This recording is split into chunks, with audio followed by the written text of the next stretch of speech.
end of another year. And it's during those times at the end of the year, I've always found myself in study, preparing for the next year. And I found it odd that God would lead me to Nehemiah. To Nehemiah.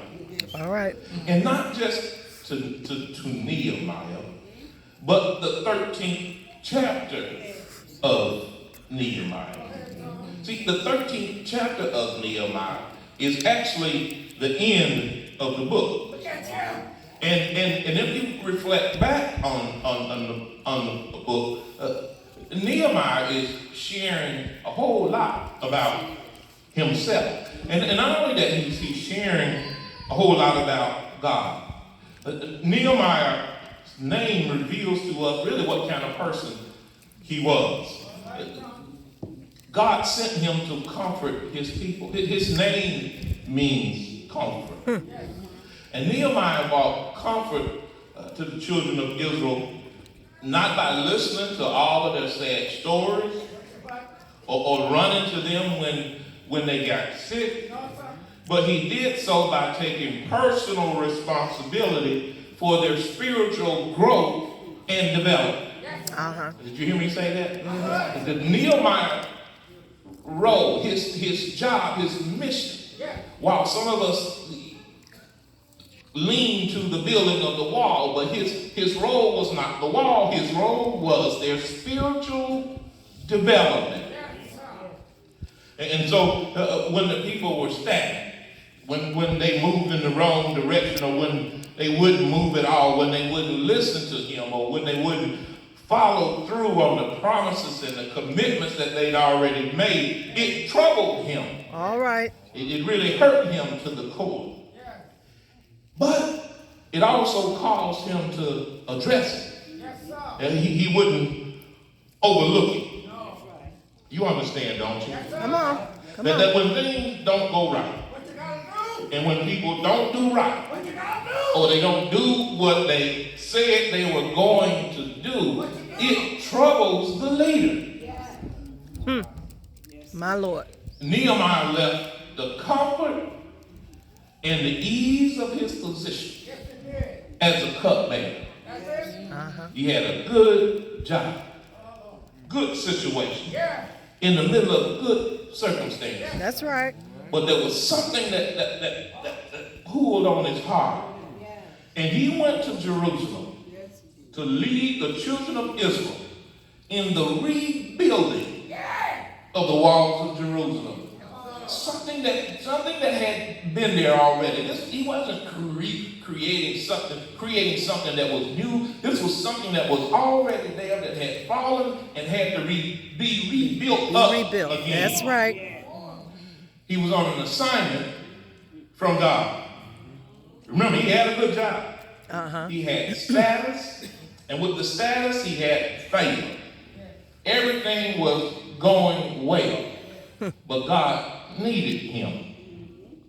The book of Nehemiah is like a diary. It's like Nehemiah's diary, and it includes all the plans and the procedures. Everything that's was required for the rebuilding of the wall. It captures every challenge, every event. It identifies all of the difficult people that he had to deal with. Yes, it does. And again, studying this book reveals a whole lot about Nehemiah, about his character. And what it also reveals is a lot about the character of God. And as I really got into it, I really understood who he was talking to. All right. Trouble, difficulties, and challenges will reveal your character. All right. And it's easy to be cool, calm, and collected when things are going well. But when things are going haywire, and when folk are talking about you, it's all you can do to hold on to your peace. And as a leader, it's easy to feel good when when folk are with you. But when you look behind and realize that not everybody is following, it can bring about the wrong thing and the wrong approach and the wrong way. The kind of things or actions that don't look like what God would do. Come on. Or what Jesus would do or say. All right. And Nehemiah, in this chapter, in these few verses, reveals the importance of doing it God's way. Do it God's way. This book gives us a clear picture of the love of God for his people. Sometimes we have to be reminded of the fact that God really loves us. All right. He loves us so much that he is always at work. Always at work for our good. My Lord. But the intent is that he gets the glory. Yes, yes. And sometimes we think that everything that he does is for us. Come on. Nehemiah understood that it was God who was the real leader. All right. In rebuilding the wall. And we got to understand that it's God that is in charge. And so it is important, if he's in charge, then that thing that he gives us to do and purposes for us to do, then we got to do it his way. All right. All right. Obedience, better than sacrifice. And Nehemiah was obeying God. And the people needed to understand that it wasn't Nehemiah's way, but it's God's way. It's God's way. In the church, everybody has a way of doing things. And folk get mad when it's not done their way. Folk get mad when you try to tell them that the way to do things doesn't line up with how God wants it to be done. My Lord. They get mad with the pastor. No, they don't. Yes, they do. He don't know what he's doing. You might be right. He may not understand why he's doing it the way that he's doing it. Because if it was left up to him, he might do it differently or not do it at all. But he understands and realizes that it's not about him. My Lord. It's all about God, and it's about what God demands, and it's all about doing it God's way. All right. 23rd and 24th verses. In those days also saw I Jews that had married wives of Ashdod, of Ammon, and of Moab.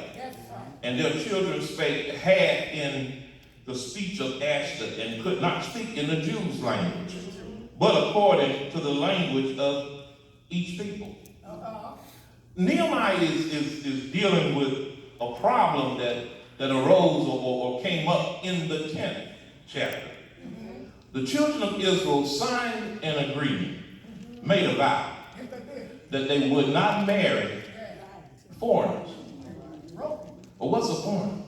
It is someone who doesn't share your religious beliefs or practices. All right.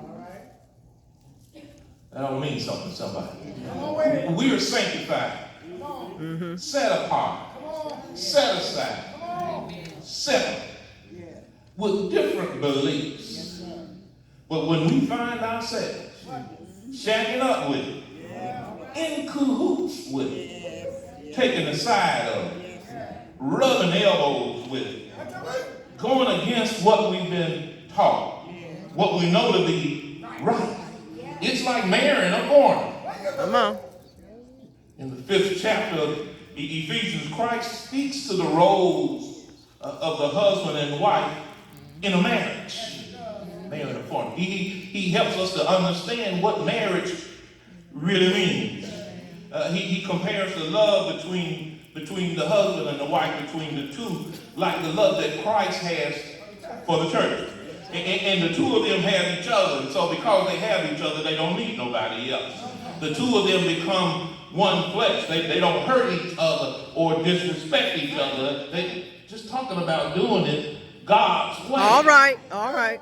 Yes. Paul tells the people of God that Christ gave himself for the church. Ephesians 5:26-27 says that he might sanctify and cleanse it with the washing of water by the word. That he might present it to himself a glorious church, not having spot or wrinkle or any such thing, but that it should be holy and without blemish. He's coming back for a church without spot, without wrinkle. He's coming back for a church that is absent and void of foreigners. My Lord. Amen. There's been a marriage between the saints in the church where love abides.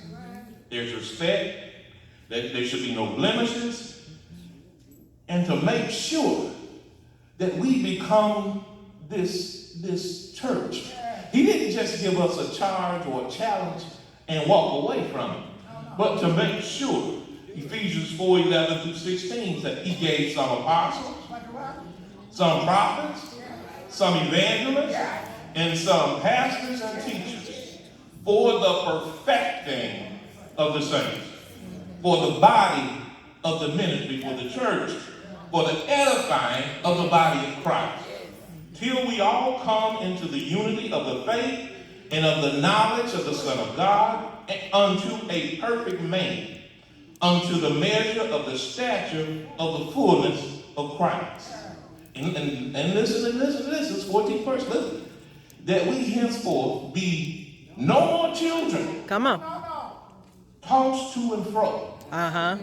Carried about with every wind of doctrine by the sleight of men. That's right. And cunning craftiness, whereby they lie in wait to deceive.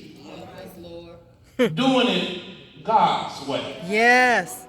That his church will be what he wants it to be. That's right. Not what we want it to be, but what he wants it to be. How does he want it to be? He wants it to be perfected. Yes. Unified in faith.